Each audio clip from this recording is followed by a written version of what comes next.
What's going on, guys? Today I got some more pickups to go over. Got a huge haul from my comic shop. Then went to New Comic Book Day last week. Got some eBay pickups, so got a bunch of stuff here. Some really good stuff. Got some really big stuff. So yeah, I'll get started with New Comic Book Day. Just got one new comic book. This was for January 3rd, or maybe the 2nd. Can't remember. But it was the first for the new Moon Knight series, Avengers the Moon Knight #1. I got the Frank Miller variant. I'm not in love with it, but I wasn't really crazy about any of the covers, so I just grabbed the Miller. Thought that was a solid one to choose. And then I picked up a couple other books while I was there. Also got this Adam Hughes Wonder Woman. If you saw my last New Comic Book Day pickup, I grabbed another one of these Hughes Wonder Womans. Yeah, I just thought it was cool for $10. That's probably about what it's worth, but nice looking cover, so grab that. And then I also got this 1 in 50 Batman number 137. The just black and white sketch. Thought that was cool. It was $8, so I'd been looking at it. It was $10. I dropped it to $8, so I just figured I'd go ahead and grab it then. So not crazy. It's probably worth like $12 or $15, but for $8, a 1 in 50 Batman, I'm picking that up all day. That was it for my comic shop, or for my New Comic Book Day. Sometimes I get, the website, my comic shop, and New Comic Book Day confused, but I had a huge my comic shop haul coming up here in a sec. But before that, I have a few eBay pickups. I got this one book right here. I've been hunting this for a long time. Invincible number 89, second print. If you follow me, Invincible is my main thing I buy. I've been trying to put all the second prints together, and there's like 2 more big ones that I need, and then a couple smaller ones, but this was a huge one. I got this for $75 plus shipping. This is the first bulletproof as Invincible, so really stoked to get this. This is one where it's probably worth about what I paid for it, just under $100, but pretty much all of them are only listed for like 200 plus, so finding it at market value is tough. So I was really stoked to get that. Really sick book. And this book I paid about $15 for. This is from the last Moon Knight series that just ended. Number 2, it's the 1 in 50 Ramita variant, so thought that was cool. This isn't something I'm like, crazy about, but a 1 in 50 for like $15, I thought that was just too good to pass up. So grab that. And then the rest of this is going to be from my comic shop, the website. This is a huge haul. I spent $252. So I got some big stuff. I think there's 11 books. And yeah, the total was $227, and then it was $25 for shipping and taxes. So it came out to $252. But we'll get started here. I'll tell you what the original price before shipping and taxes was. This was $17. This is Invincible number 23. This is the first appearance of Thetis.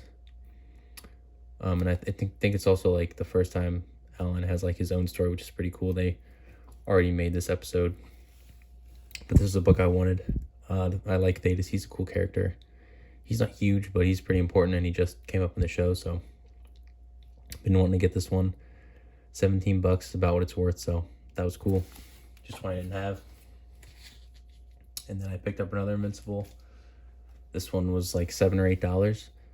And this is 108. It's not a key or anything, but it's just such a cool looking cover with the Mohawk mark and the Angstrom Levy all beat up there. Just thought that was really dope. Such a sick cover. There's so many good Invincible covers. So grab that. And then this one was $19, I think. It was like 10% off. Or, yeah, maybe 5. This is Deathstroke the Terminator number 60. This is the last issue from the run. This is a really tough book to find. It's probably only worth like $25, but it's something I needed. I want to put this run together, and I want to read it all. So you got to get the last 25 issues and single issues if you want to read it. So, and the last 5 or 10 are the expensive ones. So not easy, but this was a big one. This is one of the most expensive books from the run, so really happy to grab that. And then they have dollar bins that change every week. I grabbed one book from there. This is Deathstroke Ink #1. It's like a foil variant. It was $1, so just a Deathstroke book I didn't have for $1. I'll grab that all day. But that was pretty cool. Next up, this was, I want to say $26. I got this really cheap. Spawn 77. The first Wings of Redemption, I think. I haven't read it yet. I do want to read Spawn and try and collect the whole run, but that's a big project. But this is a cool one. This is one of the books that kind of got me into Spawn too. This is such a dope cover. It's only 77, so it's not like super rare, low print, right? Like some of the late hundreds, early 200s. But still a really dope book.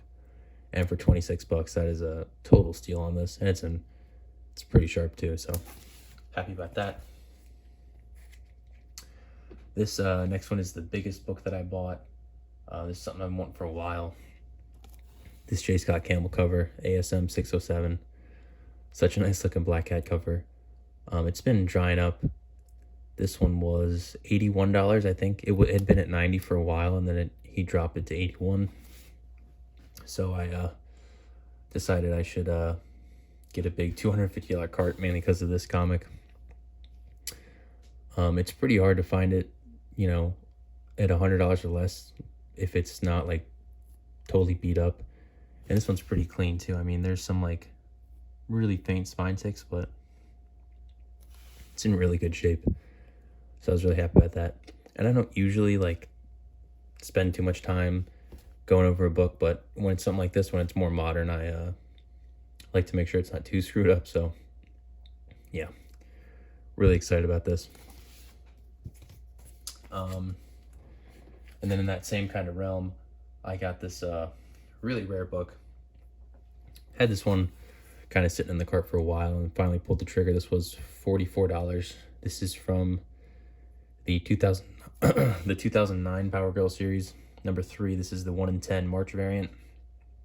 And there's a few of these 1 in 10s that are really, really rare. And they command pretty good premium because they are really tough to find.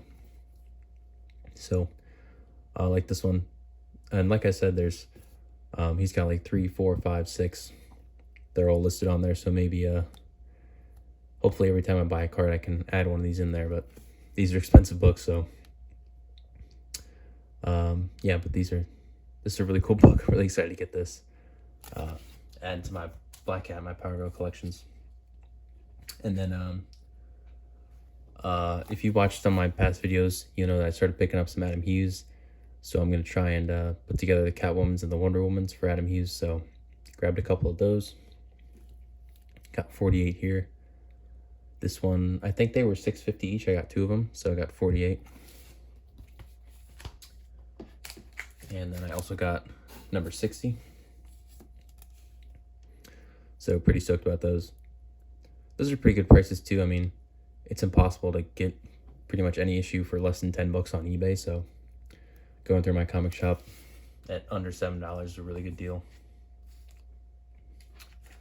Then I grabbed this. This was sick. This is Danger Girl Mayday #1, the Yesteryear variant. This was $16, I think. And there's like, I was trying to figure out what it's worth, but there's really no sales history I could find or any of them listed. So I just grabbed it. Thought it was a great cover. It's not J. Scott Campbell, I forget who did it, but yeah, it was a sick book. Really stoked to grab that. And then one more book, kind of ending on a dud here. Got this Ultimate Spider-Man number 84, just run filler. Threw it in the cart. Trying to put that one together. But that does it for this video. Really sick haul. I've been waiting for this box to come in, so I hope you guys enjoyed. I'm not going to be going up to my local shop for a couple weeks for New Comic Book Day, so I don't know how long it's going to be for the next video, but stay tuned. And as always, if you enjoyed, leave a like, subscribe, comment, all that stuff, and thanks for watching.